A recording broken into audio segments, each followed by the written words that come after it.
الحمد لله على السلامة.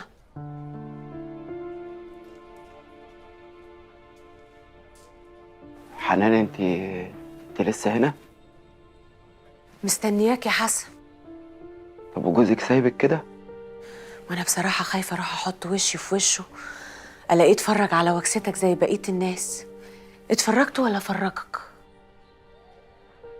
حنان انا مش فايقلك خالص دلوقتي.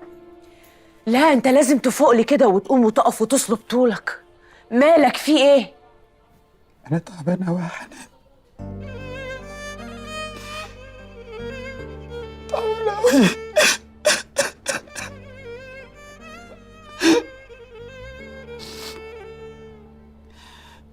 انا شايف الدنيا سواد قدامي. ده بدل ما تفرح ان ربنا كشفها على حقيقتها، ومش قدامك انت بس، ده قدام الحتة كلها، عشان لا هيبقى ليها مكان في الحتة ولا حتى اسألك. بس هي كانت متجوزاه، يعني هي ما غلطتش. يا لهوي يا حسن، انت ناوي تدافع عنها ولا ايه؟ انا شايفكم كلكم بتقطعوا فيها. تستاهل، مش ظلم ولا افترا يعني. حنان انت عايزه مني ايه دلوقتي؟ تتجوز وبسرعة يا حسن، عشان تبعد نفسك عن أي شبهات ليها علاقة بالست دي. وانا ست هتسطريني يا حنان؟ السترة للراجل وللست يا حسن، وأنا خطبت لك نعم. ام تامر؟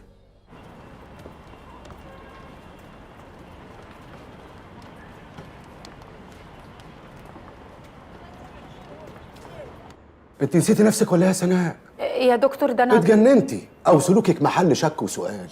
اللي انت بعتهولي ده هي حصلت؟ ما انا قلت ابعته بعد الشغل عشان خايفه من حضرتك. ومش خايفه من مدام حضرتي؟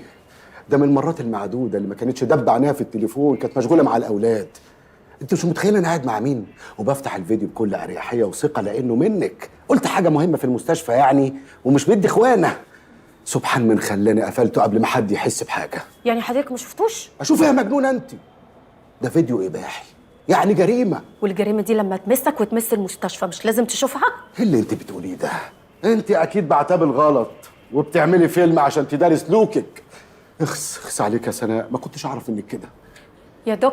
يا دكتور مش تعرف مين اللي في الفيديو الاول؟ واعرف ليه؟ انا مالي انا مين اللي في الفيديو؟ دي شريفه اخت زينات. زينات؟ زينات بتاعتنا؟ ايوه، دلوقتي فيديو لشريفه، بعد شويه فيديو لزينات، ومش بعيد يكون هنا في المستشفى عشان يبقى ديكور جديد تلبس له فيه طقم الممرضه. زينات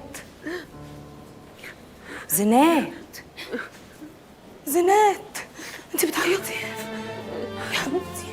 ما تعمليش في نفسك كده. بدأ ربنا يكون كل ده كابوس. اصل لو بجد انا مش عارفه اعمل ايه. شريفه كسرت وسطي وجابتني الارض. بقول لك ايه، انت تخرجي نفسك من الحوار ده خالص. عارفه انا كان ليا اخ حرامي وهفاف واتحبس كذا مره وكان فضيحنا، انا قطعته ولا كانه موجود. لا شريفه اختي ما اقدرش اسيبها، ده ماليش غيرها. طيب خليكي بقى وراها لحد ما تودي نفسك في داهيه انت كمان. لا هي ملهاش ذنب على فكره، ده كان جوزها. وانت كنت عارفه انها متجوزه من اصله؟ لا. طيب يعني هي ما قالتلكيش عشان عارفه انها بتعمل حاجه غلط، انت مالك بقى؟ طب امي اللي وصتني عليها، لما اشوفها اقول لها ايه؟ قولي لها تعبت. وازاي سبتها لحد ما وصلت لكده؟ كنت فين؟ ما وقفتهاش ليه على جوازتها الاولى دي ومنعتها منها ان شاء الله بالقوه؟ يا اختي ما يقدر على القدره الا ربنا، وانت عارفه كويس قوي انك ما كنتيش هتعرفي تسيطري على شريفه. تعبه نفسك ليه بقى؟ عشان ما صنتش الامانه اللي سابتها لي امي ولا حافظت عليها، وسبتها لحد ما ضيعت نفسها. وانت لما تموتي نفسك من القهره كده بقى هتنفعيها بحاجه؟ قومي معايا، يلا هاتي ايدك يا زينات. سيبيني يا سمر لو سمحتي. قومي يا بنتي قومي، حرام عليكي نفسك. قومي، انا عايزاكي تغسلي وشك كده وتمسحي دموعك وتخرجي كده قدام الناس رافعه راسك، احسن البت سناء الصفرة ماشيه توزع الفيديو على كل الناس اللي في المستشفى كانها بتوزع ملبس. بيت امك يا سناء، حسبي الله ونعم الوكيل فيكي. كويس اني لقيتك. ده اختار وقفك عن العمل وتحويلك للتحقيق من الدكتور فهمي بنفسه. بركات شريفه، ده اولنا بس، وقبلي بقى.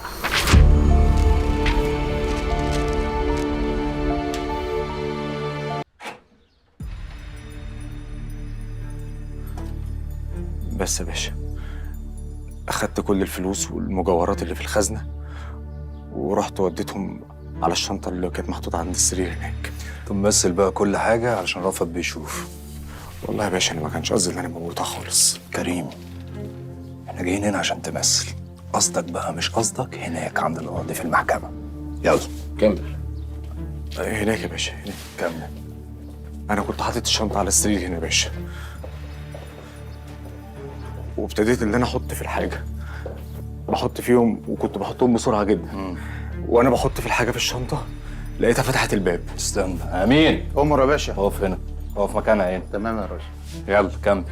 اول ما شافتني يا باشا صرخت وطلعت تجري على تحت، يلا انزل اجري، انزل. فانا جريت وراها. كمل. حاضر يا باشا.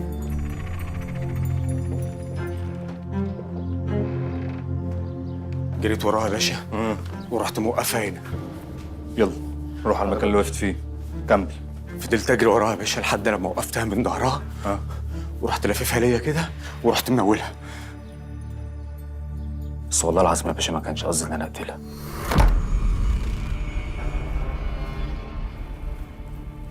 امسك يا عم، نصيبك 1,000,000 جنيه.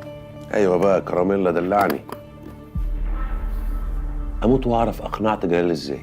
جلال ده بتاع مصلحته، وما دام هيكسب هتلاقيه اخر حلاوه. كنت متوقع ان هو هيهب فيك ويزعق. عمل كده. لما رسيته على الليله هبط. هو الغريب ان هو هبط وصدق. لما مسكته عاد الشقه عارف هو كسبان ايه؟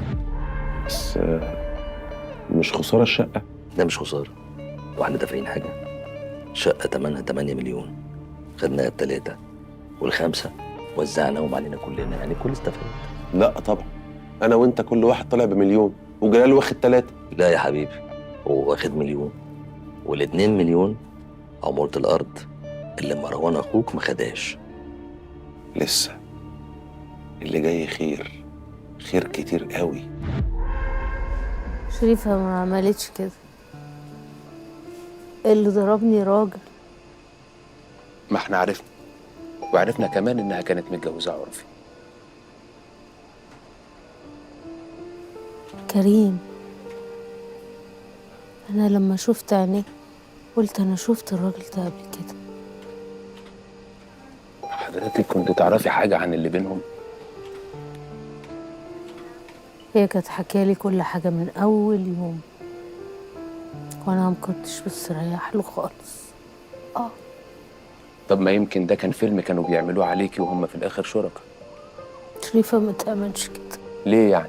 عشان أنا كنت بديها فلوس كتير قوي وعمرها ما طمعت فيا، وجربتها في حاجات كتير من أول يوم. معلش ممكن أعرف إيه الحاجات اللي حضرتك جربتيها فيها؟ بوقع فلوس وذهب في الصالة وفي الجنينة وفي أماكن هي ما تتخيلش إن حد شايفها فيها، ومع ذلك كانت بترجع لي كل ده. كل ده لا ينفي إنها ممكن تكون شريكة في الجريمة. لو هي ناوية على كده كانت بتحكي لي على كريم ليه؟ يمكن بتقولك عشان لما تعرفي ما تشكيش فيها. مش كان الأحسن إن هي ما تقوليش من الأول عشان لما ده يحصل ما اربطش بينهم؟ يعني حضرتك ما بتتهميش شريفة؟ نهائي، وعشان خاطري كملوا جميلكم وخرجوها فورا. يا فندم لا جمال ولا حاجة، احنا بنعمل شغلنا. انتوا ليكوا فضل عليا بعد فضل ربنا إن أنا أبقى موجودة هنا، وأنا عمري ما هنسى جميلكم عشان خاطري زي ما عملتوا معايا. خرجوا الشريفة فورا.